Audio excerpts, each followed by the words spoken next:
आज तारळी मोठा पाटबंधारे प्रकल्प, या तारळी धरणाचं काम 1994 साली सुरू झालं होतं. त्या पाया घातला होता आणि टोटल 5.85 TMCचं हे धरण, सातारा जिल्ह्यातलं सगळ्यात मोठं धरण. 2010 पासून या धरणामध्ये पाणी साठा होतोय. आज सातारा जिल्ह्यामध्ये दुष्काळाची परिस्थिती प्रचंड मोठी आहे. आपण पाहताय की पाण्याची उपलब्धता नाही आहे. धोमवरती, उरमोडीवरती फार मोठा सिंचनाचा ताण येतोय, पिण्याचा ताण येतोय.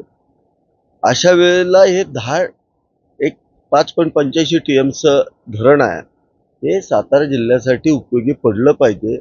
याच्यासाठी 30 जानेवारी रोजी आम्ही सिंचन भवन सातारा येथे एक बैठक घेतली होती आणि या बैठकीचं फलित म्हणून आज या ठिकाणी पाणी सुटताना आपल्याला दिसतंय. ते पाण्याची पाहणी करण्यासाठी आज आम्ही या ठिकाणी आलोय.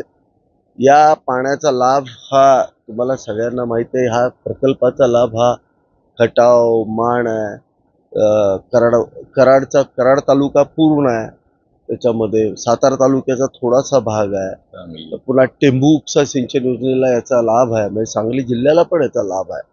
त्यामुळे याचा सगळ्याचा जो लोड आहे, साताराच्या जिल्ह्याच्या सिंचनाचा जो लोड धोमवरती, कनेरवरती पडत होता, तो 100% कमी होणार आहे आणि त्याच्यामुळे सिंचन सुरळीत चालेल अशी ही परिस्थिती निर्माण झालेली आहे.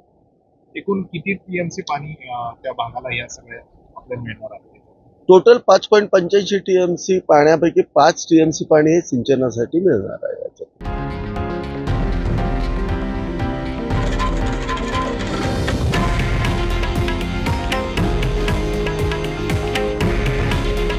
हे आहे देशातील नंबर 1 न्यूज नेटवर्क आणि आपण पाहत आहात TV9 मराठी.